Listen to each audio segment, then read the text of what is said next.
In other news, with Eskom warning yesterday that it's run out of cash to buy diesel for its open-cycle gas turbine generators, the City of Joburg says it's now issued its requests for proposals for companies who can provide electricity for the city. It's basically asking independent power producers to show what they can offer. Councillor Michael Son is a member of the Mayoral Committee for Environment, Infrastructure and Services. Councillor Son, good afternoon to you. What are you asking these companies for? What information do you want? Good afternoon. Thank you very much for having me on your show. It's certainly a small step, it may seem, but it's months of hard work that culminated in this request for proposals that the City of Johannesburg, in terms of city power, has issued to the ready and available independent power producers out there to supply the electricity or the generation to city power so we can distribute it to our residents and customers in the city. And this is really an effort of the multi-party government in the City of Johannesburg to lean away from the Eskom's load shedding stages. We are hoping that once we conclude this process, we're going to have enough capacity to ensure that we are able to move downwards in terms of the load shedding schedules. How long is all of this going to take? They give you a request for proposal. I mean, presumably some of them will come back with quite interesting information. How long before you actually get much capacity onto the grid in Joburg? Well, we've estimated timeline that the request proposal is open until the end of January 2023.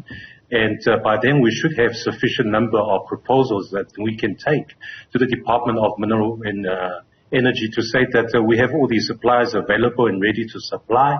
Can you please give us the go-ahead? And I think then we'll be able to conclude the power purchasing agreement with those IPPs. And I think as soon as February in 2023, we'll start to see energy being fed into our grid. At the moment, you also, if I remember correctly, Joburg gets power from the Kelvin power station. It's a coal power station, but was being due to be closed down fairly soon. I think it's about 200 megawatts. Will this power just replace that, or will you get more than what Kelvin's been supplying for the grid in Joburg? We certainly want as much capacity as we can, because looking at what Eskom has announced and the trend of load shedding, we, although say that Kelvin supplies about 10% of our electricity demand, but we certainly don't want that to be the only supplier in the case of IPPs. That's why we came out and say, look, if you have spare capacity or if you're able to supply, we certainly want to look at those generating capacities. So we have a mix and alternative source of energy. And we certainly want to look at greener energy. So those that, for example, that are able to generate by way of solar, that's certainly something that we will positively look at. The political situation, Councillor Son, I mean, look, I'll use the journalistic phrase, it's a little bit of a mess. Your mayor and Paul Palatse could well be voted out, I mean, literally next week. If that happens, is that going to stop this project in its tracks? Councillor Son, I don't know if you're still with us. Doesn't appear so. All right, sorry about that. Seems the feed cut as we were getting to the politics. Well, we'll try and get more from the City of Joburg as we go. In fact, I think he's with us.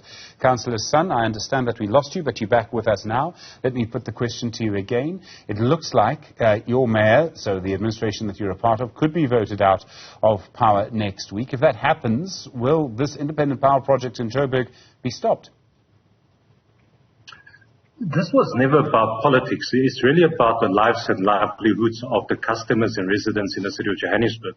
So no matter what happens next week, although we are confident, but this project will continue, it's something that will be positive for the residents, and certainly that this multi-party government will continue to commit to our residents and customers to say that as long as we are here, whether for a week, for 5 years, we are dedicated to and committed to ensure that we have uninterrupted power supply to our residents.